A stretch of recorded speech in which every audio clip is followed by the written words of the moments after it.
اسلامی فلسفر استاد الواعظین علامہ سید عدیل اختر آبدی سن 1315 ہجری میں سرزمین علی نگر پالی ضلع جہان آباد صوبہ بہار پر پیدا ہوئے۔ موصوف کے والد سید مبارک احمد آبدی اپنے زمانے کی بزرگ ہستیوں میں شمار کیے جاتے تھے۔ علامہ اپنے زمانے کے بے مثال عالم، فلسفر، عارف کامل، مصنف، مؤلف، مترجم، مبلغ، خطیب اور مدرس تھے۔ آپ کا سلسلہ نسب 26 وسیلوں سے امام زین العابدین علیہ السلام تک پہنچتا ہے۔ علامہ نے ابتدائی تعلیم وطن ہی میں حاصل کی، مگر 5 برس کی عمر میں والد کے انتقال کے بعد والدہ کی سرپرستی میں پرورش پائی۔ والد کی وفات کے بعد مدرسہ سلیمانیہ پٹنہ میں تعلیم حاصل کی، پھر جامعہ نازمیہ لکھنؤ تشریف لے گئے۔ وہاں قیام کے دوران نامور اساتذہ سے کسب فیض کیا اور علم و فقاہت میں بلند مقام حاصل کیا۔ اسی عرصے میں الہ آباد بورڈ، بہار بورڈ اور پنجاب بورڈ سے امتحانات دے کر مختلف اسناد حاصل کی اور جامعہ نازمیہ سے ممتاز الافاضل کی سند پائی۔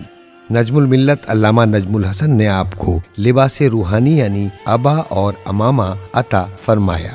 علامہ نے 3 سال مدرسۃ الواعظین میں کسب فیض کیا اور وہیں سے بنگال اور بہار کے علاقوں میں تبلیغی سفر انجام دیے۔ آپ الہ آباد یونیورسٹی میں بحیثیت استاد بھی پہچانے گئے۔ علامہ کی ایک نمایاں صفت یہ تھی کہ جس علاقے میں تبلیغ کے لیے جاتے وہاں کی زبان سیکھ لیتے تھے۔ بنگال میں بنگالی زبان، مناظرات کے لیے ہندی اور سنسکرت زبان، اور سن 1924 میں افریقہ کے تبلیغی سفر کے دوران سواحلی زبان سیکھی۔ افریقہ سے واپسی پر سن 1926 سے 1936 تک صوبہ سرحد میں تقریباً 10 سال تبلیغی خدمات انجام دیں۔ اس کے علاوہ پشاور میں قاضی شہر اور امام جمعہ و جماعت کے منصب پر بھی فائز رہے، اور شبہ پشاور کے تاریخی مناظرے میں حضرت سلطان الواعظین شیرازی کے شانہ بشانہ رہے، جس کا ذکر شبہ پشاور میں تفصیل کے ساتھ موجود ہے۔ علامہ نے اپنی زندگی کو تبلیغ دین کے لیے وقف کر دیا تھا۔ موصوف پارا چنار سے افریقہ تک، تبت سے گجرات، بنگال، ملتان، کشمیر، اتر پردیش اور بلتستان تک مسلسل سفر میں رہے۔ ان کے پر اثر کلام اور خلوص سے بھرے پیغام نے بے شمار دلوں کو چھوا اور بہت سے لوگ مذہب حق سے آشنا ہو کر دائرہ شیعت میں داخل ہوئے۔ صوبہ سرحد میں تبلیغی فرائض انجام دینے کے بعد نجم الملت کے حکم پر لکھنؤ تشریف لائے اور مدرسۃ الواعظین کے نائب مدیر منتخب ہوئے۔ سن 1355 ہجری میں آیت اللہ ابو الحسن عرف آغا منن کے رحلت کے بعد آپ مدرسے کے مدیر مقرر ہوئے تو آپ نے اپنے طریقے سے مدرسے کی ترقی میں اہم کردار ادا کیا اور 25 سال تک اس ادارے کو کامیابی کے ساتھ آگے بڑھایا۔ علامہ عدیل اختر نجم الملت کے قریبی اور ممتاز شاگردوں میں شمار ہوتے تھے۔ موصوف نے ایک طویل عرصے تک جامعہ نازمیہ میں درجہ فاضل کی تدریس فرمائی۔ اس خدمت کے اعتراف میں آیت اللہ نجم الحسن نے انہیں کارکردگی کی خصوصی سند عطا کی، جسے وہ اپنی تمام اسناد میں سب سے برتر سمجھتے اور اسے اپنے علمی وقار کا تاج سر قرار دیتے تھے۔ معاصر علماء آپ کے علم اور تقوی کے معترف تھے۔ علامہ عدیل اختر نہایت اصول پسند، وقت کے پابند، باریک بین، محنتی، متقی اور منکسر المزاج عالم تھے۔ سادگی، گوشہ نشینی، شہرت سے دوری اور کردار سازی آپ کی نمایاں صفات تھیں۔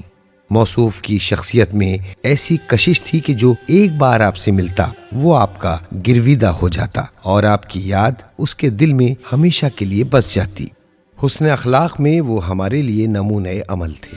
ایک دن کھانے کے وقت دسترخوان پر بیٹھے ہوئے تھے، اچانک پوچھا، مدرسے کا نگہبان کہاں ہے؟ عرض کیا گیا کہ وہ کھانا کھا رہا ہے۔ اس پر علامہ نے فرمایا، اسے بلا لاؤ۔ جب وہ حاضر ہوا تو علامہ نے محبت سے کہا، آج کے بعد تم ہمارے ساتھ ہی کھانا کھایا کرو، اور اسے اپنے قریب بٹھا لیا۔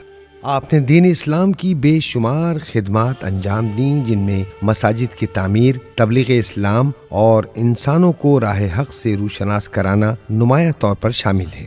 آپ کے نمایاں اساتذہ میں مترجم قرآن علامہ فرمان علی اور نجم الملت آیت اللہ نجم الحسن رضوی شامل ہیں۔ علامہ کے ممتاز شاگردوں میں خطیب اعظم علامہ غلام عسکری، علامہ نجم الحسن کراروی، شیر تبلیغ مولانا شیخ محمد حیدر، مولانا سید کاظم رضا، مولانا سید علی عابد کراروی اور مولانا سید شاکر امروہوی شامل ہیں۔ علامہ کی ایک خاص علمی عادت یہ تھی کہ جس زبان میں کتاب ہوتی اسی زبان میں اس پر حاشیہ تحریر کرتے تھے۔ موصوف ایک بلند پایہ مصنف بھی تھے۔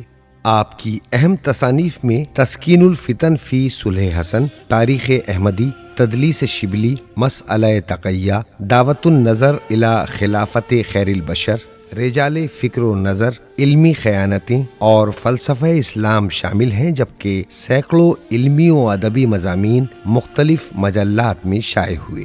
آپ کی نسل میں ایک فرزند مولانا ناصر حسین آبدی فخر الافاضل تھے، جو آپ کی علمی میراث کے وارث بنے۔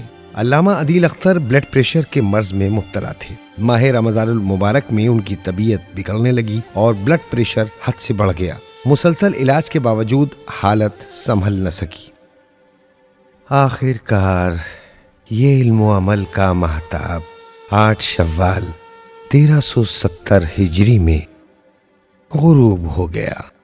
سوگواروں کی آہوں اور سسکیوں کے درمیان آپ کا جنازہ اٹھایا گیا اور نماز جنازہ کے بعد امام بارگاہ غفران مآب لکھنؤ میں سپرد خاک کر دیا گیا۔